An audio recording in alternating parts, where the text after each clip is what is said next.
Hello students, welcome to my channel. जैसा कि आपको पता है, हम अपनी 7th क्लास की हिंदी पढ़ रहे हैं और बुक का नाम है वसंत। आज जो है हम इसका चैप्टर नंबर 11 पढ़ेंगे। क्या नाम है चैप्टर का? वो है नीलकंठ। जो ये नीलकंठ है, ये एक रेखा चित्र है और ये रेखा चित्र जो है ये हमारे हिंदी साहित्य के गद्य खंड के अंतर्गत आता है। और रेखा चित्र में जो बातें होती हैं वो सारी की सारी डिटेल में बताई जाती हैं। ओके। और ये रेखा चित्र लिखा किसने है? ये लिखा है महादेवी वर्मा ने। तो स्टार्ट करते हैं। उस दिन एक अतिथि को स्टेशन पहुंचाकर मैं लौट रही थी कि चिड़ियों और खरगोशों की दुकान का ध्यान आ गया। तो कौन लौट रही थी? महादेवी वर्मा लौट रही थी। और उस दिन जो है उनके घर कौन आए थे? गेस्ट आए थे और उनको जो है वो स्टेशन पर छोड़कर आ रही थी। और आते समय जो है उनको चिड़ियों और खरगोशों की दुकान का ध्यान आया, मतलब कि याद आए। और मैंने ड्राइवर को उसी ओर चलने का आदेश दिया। और जो महादेवी वर्मा है उन्होंने ड्राइवर को चिड़ियों और खरगोशों की दुकान पर जाने का जो है आदेश दिया। बड़े मियाँ चिड़िया वाले की दुकान के निकट पहुंचते ही उन्होंने सड़क पर आकर ड्राइवर को रुकने का संकेत दिया। मतलब कि जो चिड़िया वाला दुकान वाला है वो कौन है? बड़े मियाँ। और उनके वहाँ पहुँचते ही क्या किया? महादेवी वर्मा ने ड्राइवर को रुकने के लिए कहा। कोई प्रश्न करने के पहले ही उन्होंने कहना आरंभ किया, सलाम गुरुजी। किसने कहना आरंभ किया? बड़े मियाँ ने। बड़े मियाँ जो चिड़िया वाले हैं उन्होंने महादेवी वर्मा को बोलने से पहले ही जो क्या है, सलाम गुरुजी बोल दिया। पिछली बार आने पर आपने मोर के बच्चों के लिए पूछा था। बड़े मियाँ कह रहे हैं महादेवी वर्मा को कि जब आप लास्ट टाइम आई थी तो आपने जो है मोर के बच्चों के लिए पूछा था। तो शंकरगढ़ से एक चिड़ी मार 2 मोर के बच्चे पकड़ लाया है। शंकरगढ़ जो है एक जगह का नाम है, वहाँ से जो है एक चिड़ी मार 2 मोर के बच्चों को पकड़ कर लाया है। एक मोर है और एक मोरनी है। आप इन्हें पाल लें। मोर के पंजों से दवा बनती है। सो ऐसे ही लोग खरीदने आए थे कि जो मोर के पंजे हैं उनसे क्या बनती है? दवाई बनती है। तो इस तरीके के लोग जो हैं उसको खरीदने आए थे।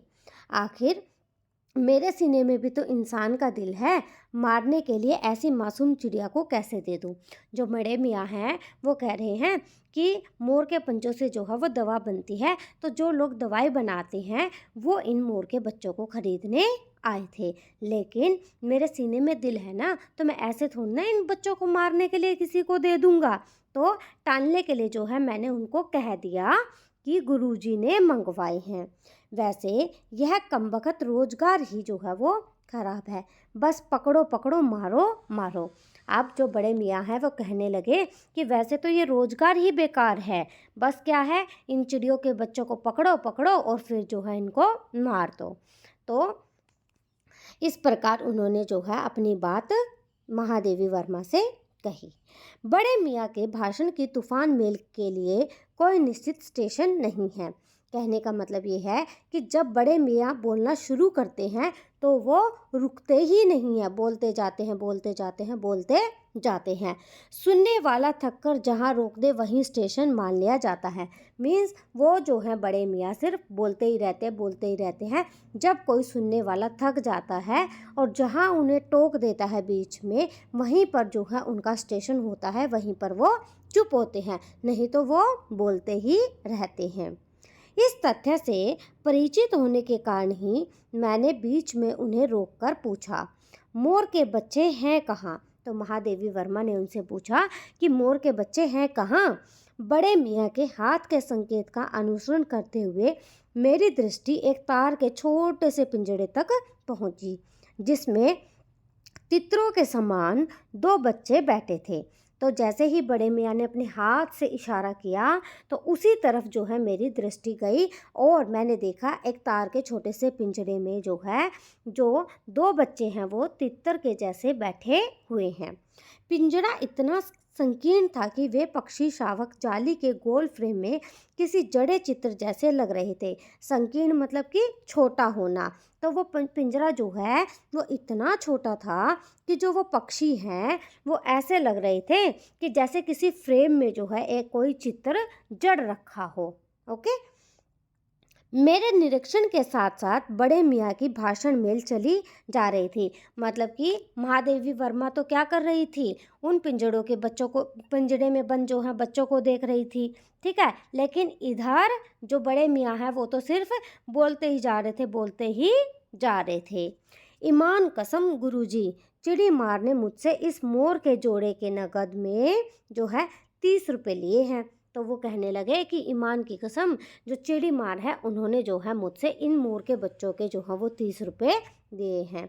तो वो महादेवी वर्मा कहती है 12 कहाँ भाई, जरा सोचो तो, अभी इनमें मोर की कोई खासियत भी है कि तू इतनी बड़ी कीमत ही मांगने चला। तो महादेवी वर्मा ने तो उनको क्या कहा कि 12 रुपये में दे दो, और अभी जो है इनमें मोर जितनी कोई खासियत भी नहीं है, जो तुम इतनी बड़ी कीमत, इतने 30 रुपये जो तुम मांग रहे हो इनके। पर वह मूंजी क्यों सुनने लगा, मतलब कि लेकिन जो बड़े मियाँ हैं उन्होंने तो उनकी एक भी बात ना सुनी। आपका ख्याल करके अछता पछता कर देना ही पड़ा। लेकिन क्या हुआ, उनको जो है इधर अपना मतलब ख्याल करके जो है उनको देना ही पड़ा। अब आप जो मुनासिब समझे।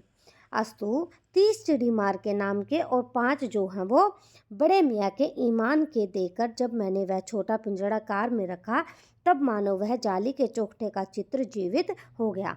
अब जो है महादेवी वर्मा कह रही है, बड़े मियाँ को कहा उन्होंने कि मैं सिर्फ आपका सोच कर जो है इतने पैसे दे रही हूँ, मतलब अछता पछता कर जो है वो उनको इतने पैसे दे रही हैं।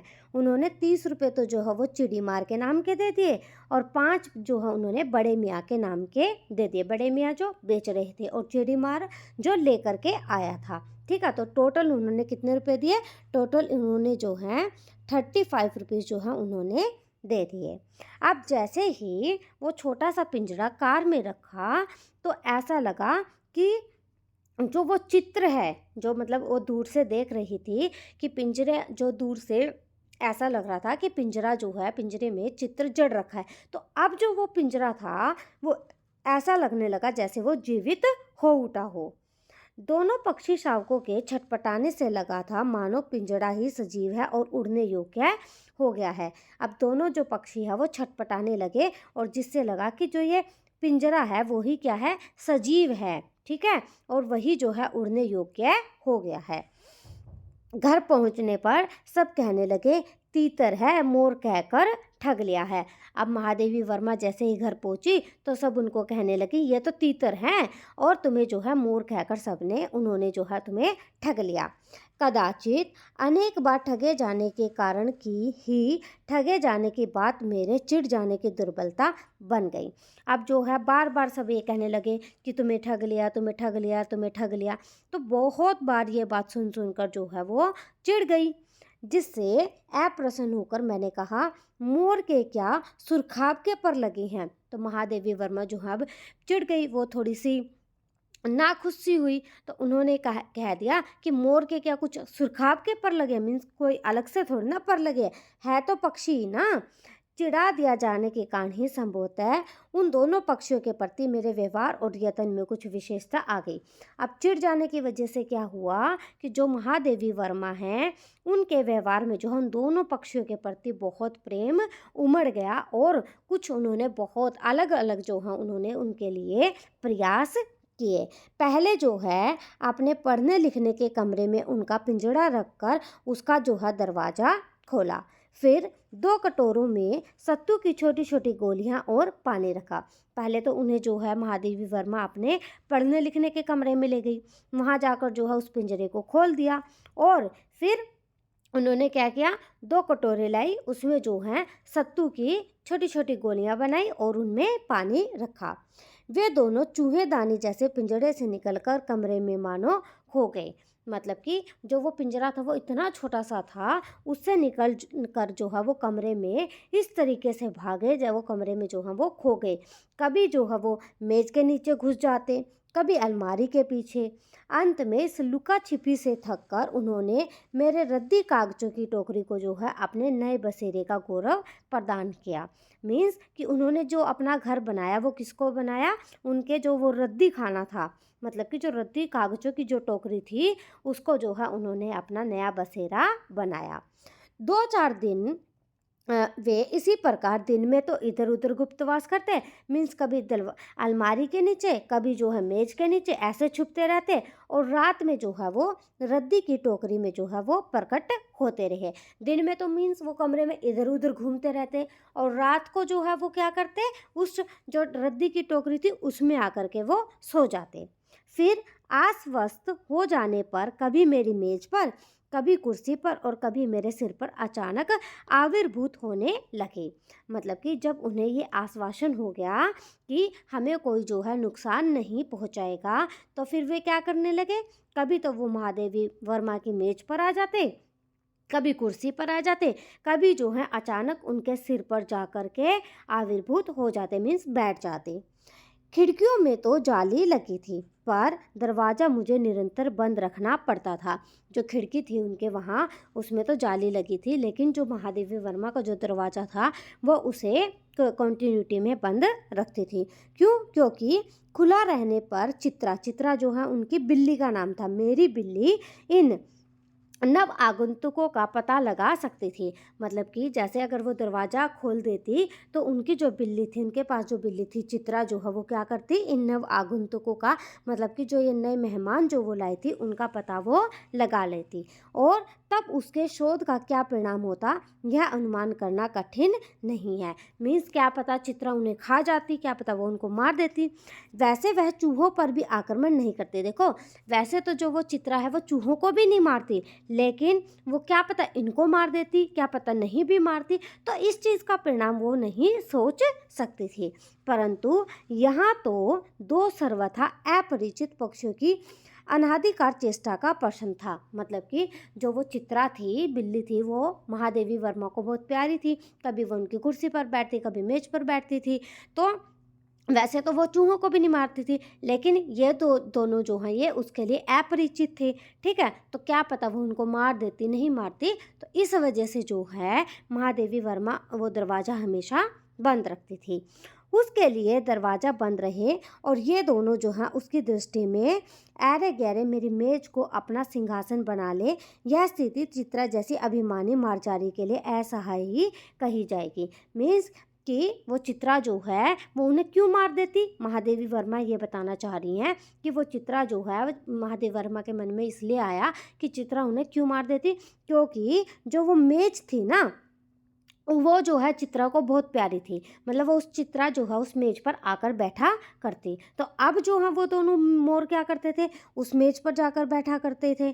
तो उसी चिढ़ की वजह से जो वो अभिमानी बिल्ली थी वो उनको कहीं मार ना दे, इस वजह से जो है वो दरवाज़ा बंद रखना चाहती थी। जब मेरे कमरे का कायाकल्प चिड़िया खाने के रूप में होने लगा, तब मैंने बड़ी कठिनाई से दोनों चिड़ियों को पकड़कर जाली के बड़े घर में पहुंचाया, जो मेरे जीव जंतुओं का सामान्य निवास है। अब जो है उनका कमरा वो कैसा लगने लगा, चिड़िया खाने जैसे लगने लगा। तो अब उन्होंने क्या किया, उन्होंने बड़ी मुश्किल से दोनों चिड़ियों को पकड़कर जो है वो जाली के बड़े घर में पहुंचा दिया, जहां पर उनके और भी जो है पशु पक्षी रहते थे। दोनों नव आगंतुकों के पहले से रहने वालों में वैसा ही कौतूहल जगाया जैसे नववधु के आगमन पर परिवार में स्वाभाविक है। मतलब कि जब वे दोनों के दोनों वहाँ पर उस पक्षी घर में गए तो सभी पक्षियों में जो है, पशु पक्षियों में जो है वो कौतूहल मच गया, और वो इस प्रकार का कौतूहल था कि जैसे घर में नववधु आती है ना, कि उसके बारे में हर कोई जानना चाहता है, तुम कैसी हो, कहाँ से आई हो, क्या हो, सब उसको देखने के लिए आतुर होते हैं। तो इस तरीके से सभी पशु पक्षी जो है उन दोनों को देखने के लिए आतुर हो रहे थे। लक्का कबूतर, जो कबूतर है उसका नाम क्या था, लक्का था। लक्का कबूतर जो है वो नाचना छोड़कर दौड़ पड़े और उनके चारों ओर घूम घूम कर गुटर गु की रागनी आलापने लगे। अब लक्का कबूतर क्या था, अपना नाच छोड़कर वो उन दोनों पक्षियों के ऐसे ऐसे करके चारों तरफ जो है वो घूमने लगे, और घूम घूम कर क्या बोलने लगे, गुटर गु गुटर गु। बड़े खरगोश सभ्य सभासदों के समान क्रम से बैठकर गंभीर भाव से उनका निरीक्षण करने लगे। जो बड़े खरगोश थे उन्होंने क्या किया, ऐसे क्रम से ऐसे ऐसे ऐसे करके क्रम से बैठ गए और क्या करने लगे, उन दोनों पक्षियों का निरीक्षण मतलब कि ऑब्जर्वेशन जो है करने लगी। ऊन की गेंद जैसे छोटे खरगोश उनके चारों ओर उछल कूद मचाने लगे। मतलब कि ऊन की गेंद के जैसे मतलब छोटे छोटे जो खरगोश थे वो क्या करने लगे, उनके चारों तरफ जो है वो उछल कूद मचाने लगे। तोते मानो भली भांति देखने के लिए एक आंख बंद करके उनका परीक्षण करने लगे। अब तोते भी क्या करने लगे, वो एक आंख बंद करके जो है उनको देखने लगे। उस दिन मेरे चिड़ियाघर में मानो भूचाल आ गया। महादेवी वर्मा कहती है, जब मैंने उन दोनों को छोड़ा अपने चिड़ियाघर में तो ऐसा लगा कि मेरे चिड़ियाघर में आज जो है वो भूचाल आ गया। धीरे धीरे दोनों मोर के बच्चे जो हैं वो बढ़ने लगे। उनका कायाकल्प वैसा ही कर्मश और रंगमय था जैसे इल्ली से तितली का बनना। जो इल्ली होती है वो मतलब इतनी खूबसूरत नहीं होती, लेकिन जब वो इल्ली तितली बन जाती है तो वो बहुत खूबसूरत लगती है। तो इसी प्रकार जो वो मोर के बच्चे थे, जो वो छोटे छोटे थे, तो वो इतने सुंदर नहीं थे, मतलब वो सुंदर नहीं लग रहे थे। अब जैसे जैसे वो बढ़ने लगे तो उनके जो है पंख आने लगे, उनकी आँखें बड़ी बड़ी होने लगी, तो इस तरीके से जो है उनका कायाकल्प बदलने लगा। मोर के सिर की कलगी और सघन ऊंची और चमकीली हो गई। मतलब कि मोर के सिर पे क्या होती है, कलगी होती है, ठीक है। तो वो कैसी हो गई, मोर के सिर की कलगी और सघन जो है वो ऊंची और चमकीली हो गई। चोंच अधिक बंकीम और पैनी हो गई। मतलब कि चोंच जो है वो पहले से थोड़ी बड़ी और पैनी हो गई। गोल आंखों में इंद्री की नीलाभ द्युति झलकने लगी। मोर की आंखें नीली होती है ना, तो जो उसकी आंखें हैं वो कैसी होने लगी, नीले रंग की होने लगी। लंबी नील हरित ग्रीवा की हर भंगिमा को धूप छाई तरंगे उठने गिरने लगी।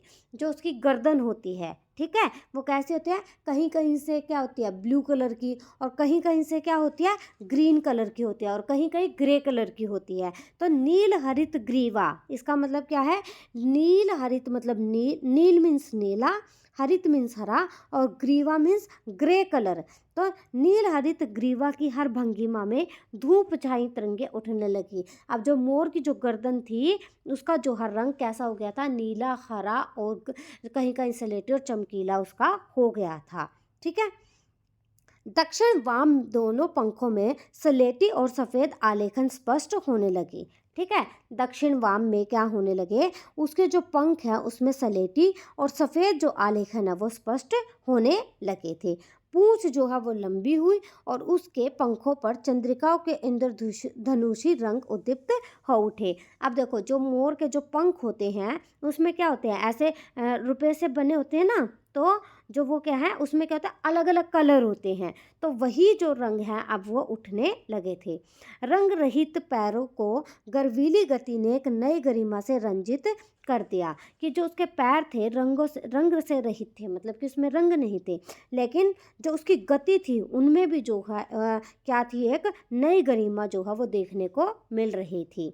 उसका गर्दन ऊंची कर देखना, मतलब कि मोर जो है वो क्या करता है अपनी गर्दन को ऊपर उठा के देखता है, तो उसका जो है वो गर्दन को ऊपर उठा करके देखना, विशेष भंगिमा के साथ उसे नीची कर दाना चुगना, पानी पीना, टेढ़ी कर शब्द सुना आदि क्रियाओं में जो सुकुमारता और सौंदर्य था उसका अनुभव देख कर ही किया जा सकता है। मीन्स कि जो ये सारी विशेषताएं महादेवी वर्मा बता रही हैं कि जो मतलब कि मोर है वो गर्दन को नीची कर कर दाना चुगता, पानी पीता, अपनी गर्दन को टेढ़ी कर करके शब्दों को सुनता, और जो वो ये सारी क्रियाएं जो वो करता था वो जो है इतना सुंदर लगता था कि जो उसका एक्सपीरियंस है ना वो उस आप जो है मोर को देखकर ही कर सकते हैं, ठीक है। गति का चित्र नहीं आंका जा सकता, उसकी गति इतनी तेज थी कि उसका चित्र तो आंका ही नहीं जा सकता। मोरनी का विकास जो है मोर के समान चमत्कारिक तो नहीं हुआ, परंतु अपनी लंबी धूप छाई गर्दन, हवा में चल चल कलगी पंखों की श्याम श्वेत पत्र लेखा, मंथर गति आदि से वह भी मोर की उपयुक्त सहचारिणी होने का प्रमाण देने लगी। देखो मोर जो है वो ज़्यादा सुंदर होता है, मोरनी इतनी सुंदर नहीं होती, लेकिन फिर भी मोरनी का जो डेवलपमेंट है, जो विकास है, वो भी मोर के ही जैसे होने लगा था। जैसे उसकी भी गर्दन जो है वो कैसी होने लगी, लंबी धूप छाई गर्दन होने लगी, और उसके भी सर पर जो है हवा में चंचल कलगी उसके आगे आने लगी थी, और उसके पंख जो है वो कैसे थे, श्याम और सफ़ेद, मतलब कि काले और सफ़ेद रंग के थे। ठीक है, और वह भी जो है मोर की सहचारिणी, मतलब कि उसके जैसे होने का परिणाम दे रही थी, मोर के समान होने का परिणाम भी वह दे रही थी। नीलाभ ग्रीवा के कारण मोर का नाम रखा गया नीलकंठ, मतलब कि उसकी जो ग्रीवा थी, उसकी जो गर्दन थी, वो कैसी थी, नीले रंग की थी, जिसकी वजह से उसका नाम तो क्या रखा गया, उसका नाम रख दिया नीलकंठ। और उसकी छाया के समान रहने के कारण मोरनी का नामकरण हुआ राधा, मतलब कि जो मोरनी थी वो मोर की छाया में रहती थी, तो जिसकी वजह से उसका जो नाम रखा गया वो राधा रखा गया। मुझे स्वयं ज्ञात नहीं कि कब नीलकंठ ने अपने आप को चिड़ियाघर के निवासी जीव जंतुओं का सेनापति और संरक्षक नियुक्त कर लिया। कि जो महादेवी वर्मा है वो कहती हैं कि मुझे खुद भी नहीं पता चला कि जो नीलकंठ है उसने अपने आप को चिड़ियाघर के निवासियों का जो है खुद को सेनापति और वहाँ का संरक्षण जो है वो नियुक्त कर लिया। मीन्स जो मोर है, जो नीलकंठ है, वो क्या बन गया, वहाँ चिड़ियाघर के जितने भी जीव जंतु थे उन सब का क्या बन गया, सेनापति और संरक्षक जो है वो बन गया, मतलब कि उनकी देखभाल करने वाला बन गया। सवेरे ही वह सब खरगोश, कबूतर आदि की सेना एकत्र कर उस ओर ले जाता जहाँ दाना दिया जाता है। मतलब कि सुबह होते ही नीलकंठ क्या करता, जितने भी खरगोश थे, कबूतर थे, सबको क्या करता, इकट्ठा करके वहाँ ले जाता जहाँ पर दाना जो है वो दिया जाता है। और क्या करता, घूम घूम कर मानो सबकी रखवाली करता रहता, मतलब घूम घूम कर सबको देखता रहता था। किसी ने कुछ गड़बड़ की और वह अपने तीखे चंचू प्रहार से उसे दंड देने दौड़ा।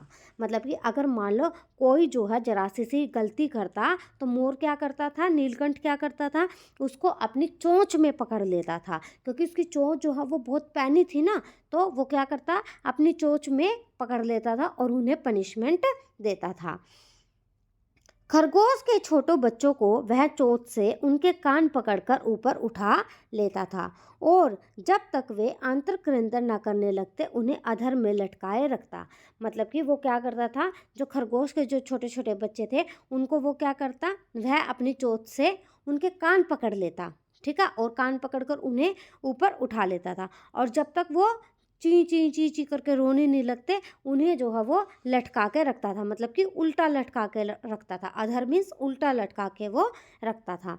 कभी कभी उसकी पैनी चोट से खरगोश के बच्चों का कर्णवेद संस्कार हो जाता था। मीन्स जो मोर की जो चोंच है वो इतनी पैनी थी जिसकी वजह से क्या होता था, जो खरगोश के जो बच्चे हैं उनके कान जो है वो छिल जाते थे। मीन्स कि उनके कानों में जो है, हम ये नहीं कहते कान छिदवाना, तो कान में एक सुराख हो जाता था, ठीक है।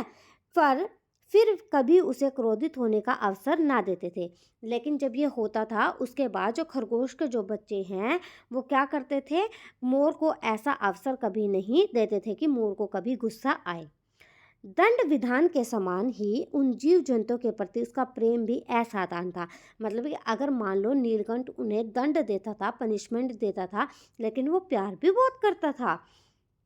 पर आए वह मिट्टी में पंख फैलाकर बैठ जाता और वे सब जो हैं उसकी लंबी पूंछ और सघन पंखों में जो है छुआ छोल का खेल खेलते रहते थे। अब मोर क्या करता था, मतलब वह मिट्टी में जो है अपने पंखों को फैलाकर बैठ जाता था, और सब जो है उसकी लंबी पूंछ और जो उसके बड़े बड़े पंख थे उसमें क्या करते थे, छुआ छुअल का, मतलब कि छुपम छुपाई का जो है वो खेल खेला करते थे। ऐसी ही किसी स्थिति में एक सांप जाली के भीतर पहुंच गया। तो एक दिन क्या हुआ, एक जो है सांप उनकी जाली के अंदर आ गया। फिर सब जीव जंतु जो हैं भागकर इधर उधर छिप गए। तो सारे जीव जंतु जो हैं वो इधर उधर छिपने लगे। केवल एक शिशु जो है वो खरगोश की सांप की, मतलब शिशु खरगोश जो है वो सांप की पकड़ में आ गया। देखो जितने भी जीव जंतु वो सारे तो क्या करने लगे, भाग के इधर उधर छुपने लगे। लेकिन जो ये छोटा सा खरगोश का बच्चा है, ये क्या है, ये इस सांप की पकड़ में आ गया। ठीक है। फिर क्या हुआ, फिर जो है मोर ने देखा, तो उसके बाद निगलने के प्रयास में सांप ने उसका आधा पिछला शरीर तो मुंह में दबा रखा था। शेष आधा जो बाहर था उससे चींची का स्वर इतना तीव्र नहीं निकल सकता था कि किसी को स्पष्ट सुनाई दे सके। मतलब कि देखो, जैसे क्या किया, सांप ने इसको, खरगोश के बच्चे को पकड़ा, आधा हिस्सा तो सांप के मुंह में रह गया, आधा जो है वो बाहर था। अब जितना हिस्सा जो बाहर था उससे क्या कर रहा था, खरगोश जो है वो ची ची ची ची कर रहा था। लेकिन जो वो ची ची बोल रहा था वो इतना धीमे धीमे था, ऐसे ची ची, वो किसी को सुनाई भी नहीं दे सकता था।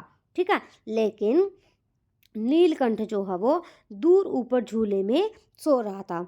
उसी के चौकन्ने कानों ने जो है उस मंद स्वर की व्यथा पहचानी और वह पूंछ पंख समेट कर सर से एक झपटे से नीचे आ गया।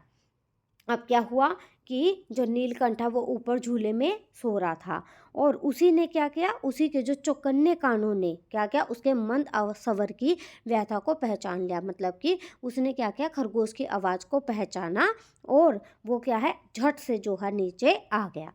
संभवतः अपनी सहज चेतना से ही उसने समझ लिया होगा कि सांप के फन पर चोंच मारने से खरगोश भी घायल हो सकता है।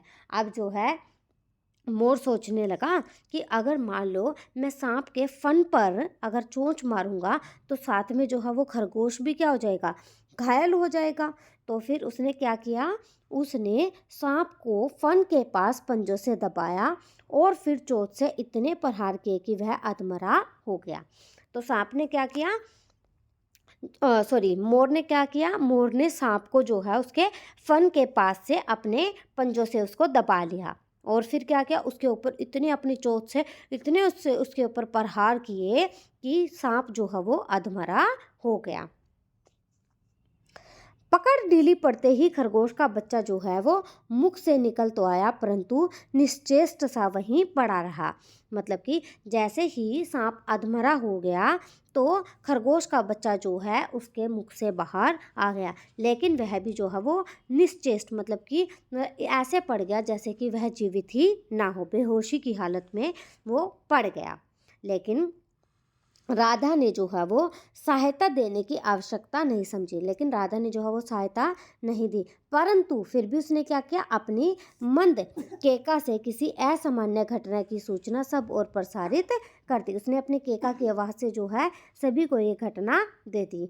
माली पहुंचा, फिर हम सब पहुंचे। पहले तो कौन आया, माली आया और फिर हम जो है वहाँ पहुंच गए। नीलकंठ जब सांप के 2 खंड कर चुका तब उस शिशु खरगोश के पास गया और रात भर उसे पंखों के नीचे रखे उष्णता देता रहा। पहले तो नीलकंठ ने क्या किया, सांप के 2 टुकड़े कर दिए और फिर उसने क्या किया, वो उस छोटे से शिशु खरगोश के पास गया और उसने क्या किया, रात भर जो है उसको अपने पंखों के नीचे रखा और उसको गर्मी देता रहा। उष्णता देना मीन्स गर्मी देता रहा। कार्तिकेय ने अपने युद्ध वाहन के लिए मयूर को क्यों चुना होगा, यह उस पक्षी का रूप और स्वभाव देखकर समझ में आ जाता है। देखो, वैसे तो जो मोर है उसकी जो चोंच है वो पैनी है, ठीक है, लेकिन जो है मयूर का जो दिल है वो बहुत नरम दिल है। ठीक है, वैसे वो किसी को कुछ नहीं कहता, लेकिन जब आप उसको छेड़ने जाओगे ना मोर को, तो वो क्या करेगा, अगर आप उसको परेशान करोगे तो बदले में तो वो प्रहार करेगा ना। तो उसकी इसी विशेषता के कारण जो भगवान शिव जी हैं, उनका बेटा है जो कार्तिक, उन्होंने क्या किया था, मोर को अपना वाहन बनाया था। ओके। मयूर कला प्रिय वीर पक्षी है। मोर जो है, मयूर मीन्स मोर, मोर जो है वो कैसा है, कला प्रिय, मतलब कि उसको कला जो है वो बहुत पसंद है। हिंसक मात्र नहीं, मतलब कि वो हिंसा नहीं करता है, वह किसी को मारता नहीं है। तो इसी से उसे बाज चील आदि की श्रेणी में नहीं रखा जा सकता, जिनका जीवन ही क्रूर कर्म है। देखो, जो बाज चील हैं ये क्या करते हैं, ये किसी को भी, ये तो हिंसा करते हैं, किसी भी छोटे छोटे जीव जंतु को देखा, कुछ किया, उनको क्या कर लेते हैं, फट से अपनी चोंच में पकड़ लेते हैं और उनको मार देते हैं। तो इसलिए जो है मोर को इस श्रेणी में नहीं रखा जा सकता। नीलकंठ में उसकी जातिगत विशेषताएं तो थी ही, उनका मानवीकरण भी हो गया था। मतलब कि नीलकंठ में जो है उसकी जातिगत विशेषताएं थी। मेघों की सांवली छाया में अपने इंद्रधनुष के गुच्छे जैसे पंखों को मंडलाकर बनाकर वह नाचता था। तब वह उस नृत्य में एक सहजात लय ताल रहता था। मतलब कि जब भी क्या होता, बादल आते तो वो क्या करता था, अपने पंखों को मंडलाकार, ऐसे मतलब कि मंडलाकार बना लेता था, अपने पंखों को फैला लेता था और फैलाकर वो क्या करता था, नाचता था। और उसके नृत्य में, उसके नाच में जो है एक लय ताल रहती थी।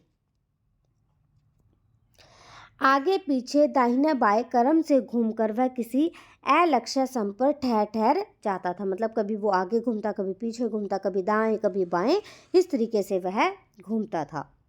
राधा जो है वो नीलकंठ के समान जो है वो नहीं नाच सकती थी। राधा मतलब कि नीलकंठ तो बहुत अच्छा नाचता था, लेकिन राधा जो है उतना अच्छा नहीं नाचती थी। लेकिन फिर भी जो है वो क्या करती थी, उसकी गति में भी एक छंद रहता था। वह नृत्य मगन नीलकंठ की दाहिनी ओर के पंख को छूती हुई बाईं ओर निकल जाती थी और बाएं पंख को स्पर्श कर दाहिनी ओर, मतलब कि वो क्या करती थी, दाईं ओर से इधर आ जाती, बाईं ओर से उधर चली जाती थी। इस प्रकार उसकी परिक्रमा में भी एक पूरक ताल परिचय मिलता था। नीलकंठ ने कैसे समझ लिया कि उसका नृत्य जो है मुझे बहुत भाता है। मतलब कि महादेवी वर्मा कहती हैं कि नीलकंठ ने पता नहीं कैसे समझ लिया कि जो उसका डांस है, जो उसका नृत्य है, वो मुझे बहुत अच्छा लगता है। किसको? महादेवी वर्मा को। यह तो नहीं बताया जा सकता, परंतु अचानक एक दिन वह मेरे जाली घर के पास पहुंचते ही अपने झूले से उतरकर नीचे आ गया और पंखों का जो है सतरंगी मंडलाकार छाता तानकर नृत्य की भंगिमा में खड़ा हो गया। तो एक दिन क्या हुआ, जैसे ही वो उनके जाली घर के पास पहुंचा तो उसने क्या किया, वो अपने झूले से नहीं, मतलब कि महादेवी वर्मा जो अपने जाली घर के पास पहुंची और उसने क्या किया, नीलकंठ ने अपने झूले से नीचे उतर के आ गया और पंखों का क्या किया, सतरंगी मंडलाकार छाता तानकर नृत्य की भंगिमा में खड़ा हो गया। देखो इस तरीके से ये क्या था, जाली के पास पहुंचते ही जो वो है इस तरीके से अपने पंखों को फैलाकर वो खड़ा हो जाता था। ठीक है, तब से यह नृत्य भंगिमा नित्य का कर्म बन गई। अब मतलब कि वो डेली ऐसा करने लगा। प्राय मेरे साथ कोई ना कोई देसी विदेशी अतिथि भी पहुंच जाता था। मतलब महादेवी वर्मा के साथ जो है कोई उनका मतलब कोई इधर का रहने वाला, कोई फॉरेन कंट्री का रहने वाला गेस्ट भी जो है उनके साथ पहुंच जाता था और नीलकंठ की मुद्रा को अपने प्रति सम्मानपूर्वक समझकर विस्मयभूत हो उठता था। मतलब कि जो नीलकंठ है उसकी इस भंगिमा को देखकर वो क्या करते, वो सोचते थे कि मतलब कि वो उनके सम्मान में, ठीक है, ऐसे खड़ा हुआ है और वह आश्चर्यचकित हो उठते थे। कई विदेशी महिलाओं ने उसे परफेक्ट जेंटलमैन की उपाधि दे डाली और कोई जो फॉरेन कंट्री की जो महिलाएं आती थी उन्होंने तो कहा कि जो ये नीलकंठ है वो क्या है, परफेक्ट जेंटलमैन है। जिस नुकीली पैनी चोट से वह भयंकर विषधर को खंड खंड कर सकता था, उसी से मेरी हथेली पर रखे हुए भुने चने ऐसी कोमलता से होले होले उठाकर खाता था कि हंसी भी आती थी और विस्मय भी होता था। मीन्स कि जो नीलकंठ की जो चोंच है वो कैसी थी, पैनी थी। ठीक है, उस पैनी चोंच से उसने क्या कर दिया थे, सांप को, विषधर मीन्स जो सांप है उसको वो क्या कर सकता था, खंड खंड मीन्स टुकड़े टुकड़े कर सकता था। लेकिन उसी से वो क्या करता था, अपनी उसी चोंच से वो महादेवी वर्मा के हाथ से भुने हुए चने इतने आराम से, इतने कोमलता के साथ, इतने धीरे धीरे धीरे, होले होले मीन्स धीरे धीरे उठाता था कि महादेवी वर्मा कहते हैं कि कभी कभी तो मुझे हंसी भी आ जाती थी और कभी कभी मुझे जो आश्चर्यचकित भी होता था। फलों के वृक्षों से अधिक उसे पुष्पित और पल्लवित वृक्ष भाते थे। मीन्स कि जो मोर है उसको फल के वृक्ष इतने अच्छे नहीं लगते थे, उसको जो है पल्लवित वृक्ष जो है वो अच्छे लगते थे। वसंत में जब आम के वृक्ष सुनहली मंजरियों से लद जाते थे, अशोक ने लाल पल्लवों से ढक जाता था, तब जाली घर में वह इतना अस्थिर हो उठता कि उसे बाहर छोड़ देना पड़ता था। मीन्स कि जब भी वसंत का मौसम आता था तो आम के वृक्ष जो है वो कैसे हो जाते थे, सुनहली मंजरियों से लद जाते थे और अशोक जो है वो लाल पल्लवों से ढक जाता था। और उन सबको देखकर मोर जो है वो क्या होता था, अस्थिर हो जाता था, जिसकी वजह से उसे बाहर छोड़ना पड़ता था क्योंकि वो नाचना चाहता था। नीलकंठ और राधा की सबसे प्रिय ऋतु तो वर्षा ही थी, क्योंकि मोरों को तो वही अच्छी लगती है। मेघों के उमड़ आने से पहले ही वे हवा में उसकी सहज आहट पा लेते थे, और तब उनकी मंद केका की गूंज अनुगूंज तीव्र से तीव्रतर होती हुई मानो बूंदों के उतरने के लिए सोपान पंक्ति बनने लगती थी। मीन्स की जब बादल आने लगते थे, मतलब मेघ, मेघ मीन्स बादल, बादल आने लगते थे, तो उनकी आने से पहले ही जो है उनकी हवा से वो आहट पा लेते थे, और अपनी मंद के का मतलब धीरे धीरे आवाज़ में वो क्या करते थे, नाचना शुरू करते थे। और जैसे ही वो तेज होती थी, मतलब मेघ के गर्जन के ताल पर ही उनके तन में नृत्य का आरंभ होता। मतलब कि जैसे ही बादल गरजते तो वो नाचना शुरू कर देते थे। और फिर मेघ जितना अधिक गरजता, मतलब बादल जितने अधिक गरजते, बिजली जितनी अधिक चमकती, बूंदों की रिमझिमाहट जितनी ज़्यादा होती, तीव्र होती जाती, नीलकंठ के नृत्य का वेग भी जो है उतना ही बढ़ता जाता, और उसकी केका का स्वर उतना ही मंद से मंदतर होता जाता। मतलब अब उसकी जैसे मतलब कि बादल जितने ज़्यादा गरजते, बिजली जितनी अधिक होती, बूंदें जितनी होती, तो डांस तो ज़्यादा होता जाता था, आवाज़ जो है वो कम होती जाती थी। वर्षा के थम जाने पर वह दाहिने पंजे पर दाहिना पंख और बाएं पर बायां पंख फैलाकर सुखाता था। कभी कभी वे दोनों एक दूसरे के पंखों से टपकने वाली बूंदों को चोट से पी पी कर पंखों का गीलापन भी दूर करते रहते। इस आनंद उत्सव की रागनी में बेमेल सवर कैसे बज उठा, यह एक करुण कथा है। मतलब कि दोनों बहुत ही खुश थे, लेकिन अचानक जो है उनकी कहानी में एक ट्विस्ट आ गया। कैसे? एक दिन मुझे किसी कार्य से नखास कोने से निकलना पड़ा, और बड़े मियाँ पहले के समान कार को रोक लिया। मतलब वो किसी काम से नखास कोने से वो जा रही थी, तो बड़े मियाँ ने क्या किया, उन्होंने पहले के समान जो है रोक लिया। इस बार किसी पिंजरे की ओर नहीं देखूंगी। महादेवी वर्मा कहती कि इस बार मैं किसी पिंजरे की तरफ नहीं देखूंगी। यह संकल्प करके मैंने बड़े मियाँ की विरल दाढ़ी और सफ़ेद डोरे के कान में बंदी ऐनक को ही अपने ध्यान का केंद्र बनाया। पर बड़े मियाँ के पैरों के पास जो मोरनी पड़ी थी उसे अनदेखा जो है करना कठिन था। मतलब कि बड़े मियाँ के पैरों के पास जो है एक मोरनी पड़ी हुई थी, उसको जो है उनको उसको देखकर अनदेखा करना उनके लिए कठिन था। मोरनी राधा के समान ही थी।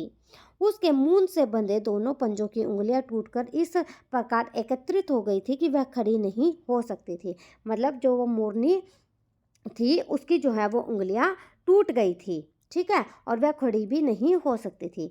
बड़े मियाँ की भाषण मेल जो है वो फिर से दौड़ने लगी। देखिए गुरुजी, कमबख्त चिड़ी मारने बेचारी का क्या हाल किया है।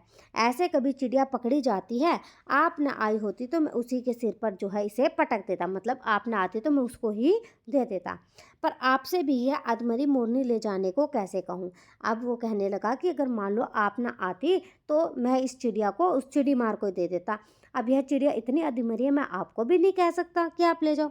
लेकिन सारांश यह है कि 7 रुपये देकर जो है मैं उसे अगली सीट पर रखवा कर घर जो है ले आई, और एक बार फिर मेरे पढ़ने लिखने का कमरा जो है वो अस्पताल बन गया। अब जो है वो उस चिड़िया को मोरनी को जो है वो अपने घर ले आई, और फिर से उनके पढ़ने लिखने के कमरे में उसको ला करके छोड़ दिया। पंजों की मरहम पट्टी और देखभाल करने पर वह महीने भर में अच्छी हो गई। मीन्स कि उसकी देखभाल की और वो 1 महीने में ठीक हो गई। उंगलियां वैसी ही टेढ़ी मेढ़ी रही, परंतु वह ठूठ जैसे पंजों पर डगमगाती हुई चलने लगी। मतलब कि जो वो मोरनी वो लाई थी उसकी उंगलियां तो टेढ़ी मेढ़ी ही रही, लेकिन वह ठूठ जैसे पंजों पर चलने लगी थी। तब उसे जाली घर में पहुंचाया गया और उसका नाम रखा गया कुब्जा।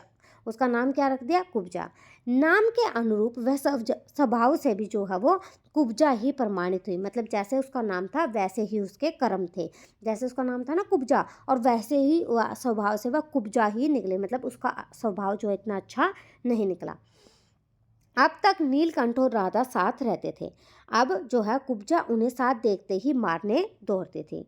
चोंच से मार मारकर उसने राधा की कलगी नोच डाली, पंख नोच डाले, कठिनाई यह थी कि नीलकंठ उससे जो है दूर भागता था और वह उसके साथ रहना चाहती थी।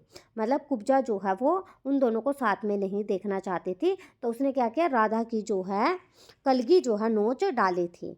और मुश्किल तो ये थी कि नीलकंठ जो है वो कुब्जा के साथ नहीं रहना चाहता था, ठीक है, लेकिन कुब्जा नीलकंठ के साथ रहना चाहती थी।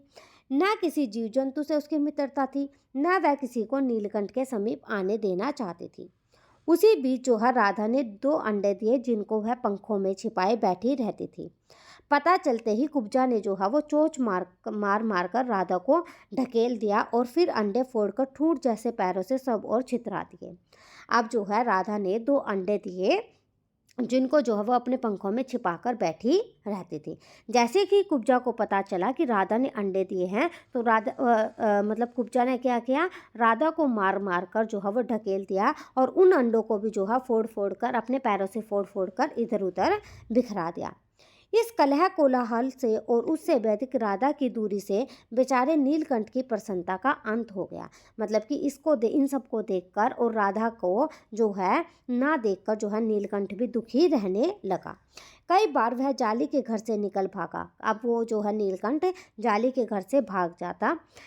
एक बार कई दिन भूखा प्यासा आम की शाखाओं में जो है वो छिपा बैठा रहा, जहाँ से बहुत पुचकार कर मैंने उतारा। और एक बार जो है मेरी खिड़की के शेड पर जो है वो छिपा रहा। नीलकंठ भी जो है अब डर के मारे उससे छिप छिप कर रहने लगा।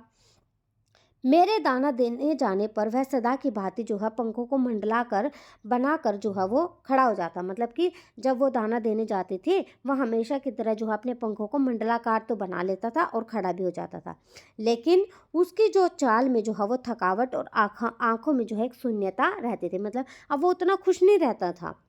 अपनी अनुभवहीनता के कारण ही मैं आशा करती रही कि थोड़े दिन बाद सब मेल हो जाएगा। मतलब कि महादेव वर्मा क्या कह रही हैं कि मेरे पास इतना एक्सपीरियंस नहीं था कि जिसकी वजह से मैं ये सोचती रही कि चलो कोई बात नहीं, थोड़े दिन में जो है वो सब कुछ ठीक हो जाएगा। अंत में 3-4 मास के उपरांत एक दिन सवेरे जाकर देखा कि नीलकंठ पूंछ पंख फैलाए धरती पर उसी प्रकार बैठा हुआ है जैसे खरगोश के बच्चों को पंखों में छिपाकर बैठता था। मेरे पुकारने पर भी उसके उठने पर संदेह हुआ। मतलब कि जो है एक दिन महादेवी वर्मा गई और नीलकंठ जो है अपने पंखों को फैलाकर धरती पर बैठा हुआ था, जैसे कि वो खरगोश के बच्चों में को अपने पंखों में छिपाकर बैठता है। लेकिन जब महादेव वर्मा ने उसको पुकारा तो वह नहीं उठा और उसके नहीं उठने पर महादेव वर्मा को शंका हुई।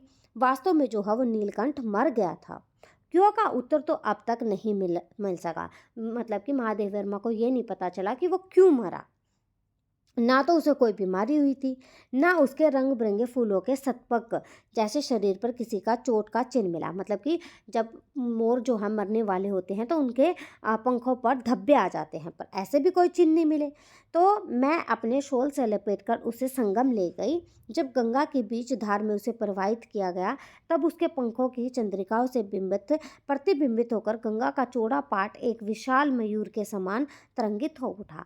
मतलब कि मैं उसे शॉल में लपेट कर ले गई और जो है गंगा के बीच में जब मैं उसको प्रवाहित कर रही थी तो उसके पंखों की जो चंद्रिकाएं थी वो भी बिंबित और प्रतिबिंबित होकर ऐसा लग रहा था कि जो गंगा है उसमें भी जो है पूरे उसमें मोर फैल गया हो।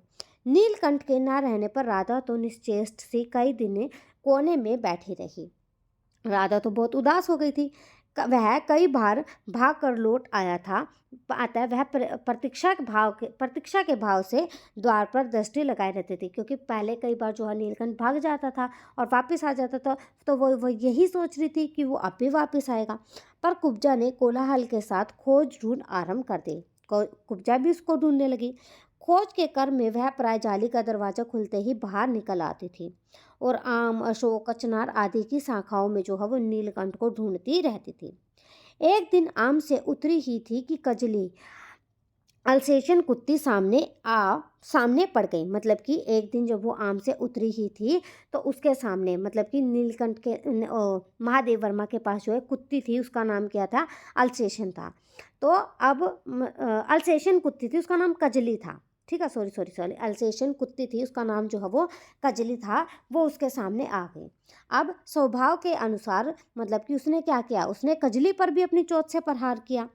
परिणामतः कजली के 2 दाँत उसकी गर्दन पर लग गए। अब जो है कजली के दाँत भी जो हैं कुब्जा की गर्दन पर लग गए। इस बार उसका कलह कोलाहल और द्वेष प्रेम भरा जीवन बचाया ना जा सका। मतलब कि जैसे ही कजली के दांत कुब्जा की गर्दन पर पड़े तो कुब्जा भी जो है वो मर गई। परंतु इन 3 पक्षियों ने मुझे पक्षी प्रकृति की विभिन्नता का जो परिचय दिया है वह मेरे लिए विशेष महत्व रखता है। मतलब कि इन 3 पक्षियों की वजह से जो है मैंने पक्षियों के महत्व को, प्राकृतिक पक्षियों के महत्व को समझा है। राधा जो है अब प्रतीक्षा में ही दुकेली है। अब राधा जो है वो क्या कर रही है, नीलकंठ के आने की प्रतीक्षा कर रही है।